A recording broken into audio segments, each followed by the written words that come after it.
Nah, yang sekarang terjadi di Timur Tengah ini beralih dari yang namanya perang konvensional negara lawan negara, state to state atau Ya. invasi satu negara di Iran menjadi yang namanya network centric regional konflik. Jadi konflik regional yang menggunakan fokus jaringan-jaringan.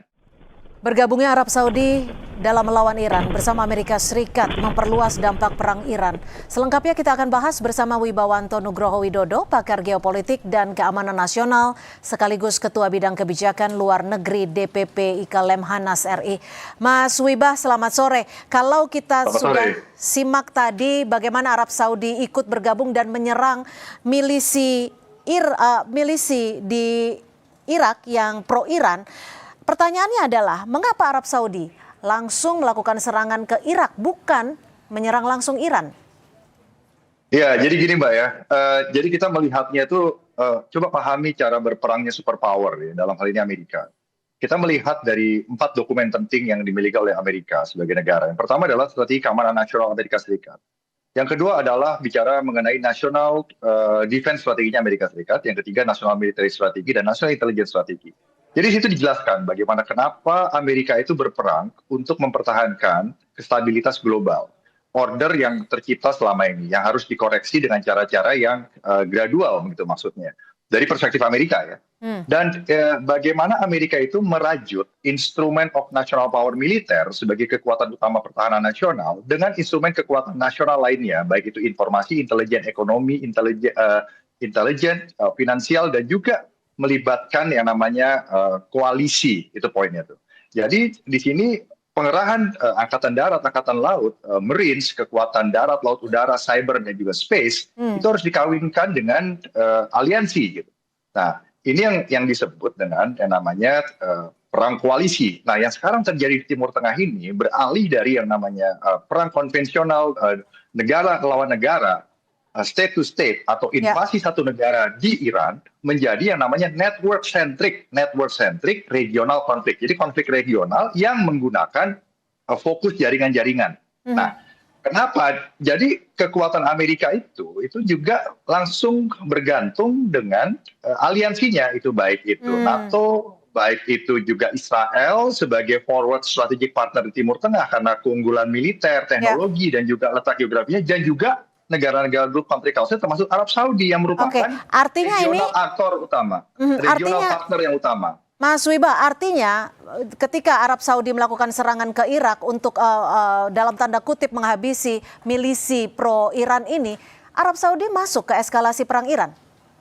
Ya, jadi Arab Saudi kenapa masuk? Itu pertanyaan Mbak, bagus. Pertama, karena Iran sudah melakukan serangan ke Arab Saudi. Yang diserang itu adalah infrastruktur ekonominya gitu. Nah, jadi ini merupakan economic warfare bagi Arab Saudi, dan Arab Saudi sudah melihat ini sebagai ancaman yang eksistensial. Nah, sehingga dengan political cover yang diberikan oleh Washington kepada Saudi Arabia, akhirnya Saudi Arabia terlibat dalam konteks mempertahankan diri, bukan untuk menyerang Iran. Karena target dari Amerika, target dari Israel, dan juga target dari negara-negara Gulf Country Council, termasuk Arab Saudi, saat ini adalah bukan menduduki Iran, termasuk juga bukan untuk secara langsung mengganti rezim yang ada di Iran gitu. Tetapi sekarang perangnya itu dilebarkan. Kenapa? Dari Iran sendiri ini lebih murah, Mbak. Ya, jadi kalau menggunakan proxy, Iran bisa mendinai keterlibatan secara langsung. Yang kedua, itu membuat lawan itu juga terdistract resource-nya. Jadi yang diserang itu bukan hanya Teheran, bukan hanya Iran gitu. Tetapi proxy ini sebagai power defense ikut melakukan serangan kepada Amerika dan aliansinya. Nah, sehingga Amerika dan juga Arab Saudi itu juga kalau dia menyasar Houthi, menyasar proksi-proksi Iran yang ada di kawasan Timur Tengah, itu sebenarnya bukan sasaran akhirnya, tetapi melumpuhkan kemampuan Iran untuk melakukan proyeksi pertahanan forward, gitu Mbak.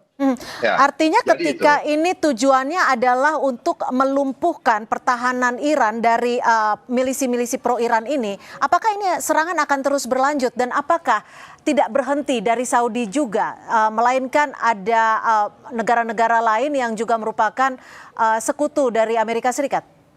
Ya, betul. Jadi dari Amerika dan juga dari Gulf Country Council, ya termasuk juga Arab Saudi, khususnya Arab Saudi, itu tidak dalam kapasitas mau menyerang Iran physically, tetapi mempertahankan diri itu. Nah, dari perspektif Amerika, dalam pertemuan dengan Netanyahu di Washington DC, itu paling tidak ada 5 agenda. Agenda yang pertama itu bicara mengenai mau dikemanakan arah konflik ini. Mau diteruskan apa dibentikan. Nah, dari Amerika perspektifnya, satu, memang harus menunjukkan deterrence mereka sebagai superpower. Ya. Yang kedua, mereka juga tidak mau sebenarnya larut ke dalam forever war.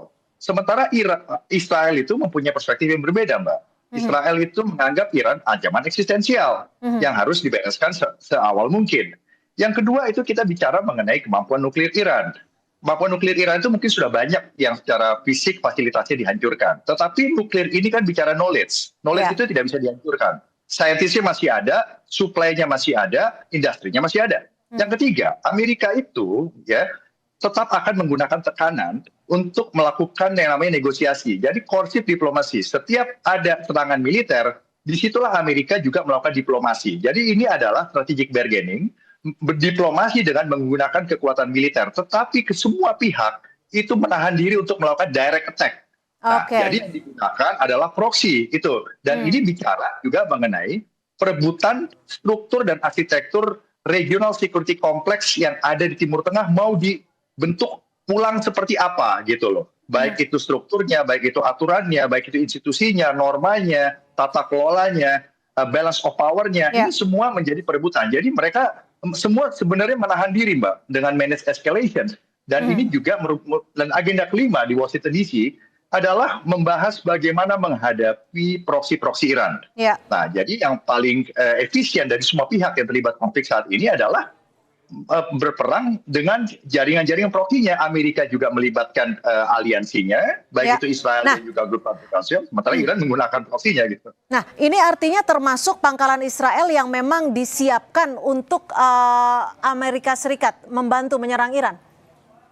Ya, jadi kan Amerika itu kan mempunyai 2 jenis partner di Timur Tengah, strategic partner. Yang pertama adalah regional partner yang utama, yaitu adalah negara Gulf Country Council yang menyediakan akses pelabuhan, akses udara, ya, akses ke darat, ya.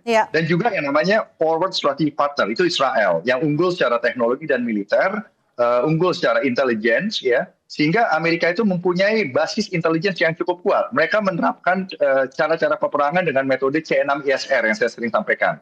Itu adalah komando pengendalian, communication, computer, cyber combat system, intelligence, surveillance, reconnaissance, sehingga mereka itu sebisa mungkin mau dengan penguasaan intelijen yang ada, dengan koalisi yang ada itu, mereka memegang apa yang disebut dengan yang namanya dominasi eskalasi. Jadi Amerika itu mau memegang eskalasi, dominasi dalam hal eskalasi. Mereka mau mengatur eskalasi gitu, Mbak. Kapan menyerang, siapa yang diserang, apakah itu high value, apakah tidak high value, apa risikonya kalau ini diserang, kapan diserang. Nah, jadi yang sekarang dilakukan itu adalah serangan-serangan yang sifatnya masih dalam kategori special operation and low intensity conflict. Dalam konteks apa, Mbak? Ini dalam konteks military campaign. Military campaign itu apa?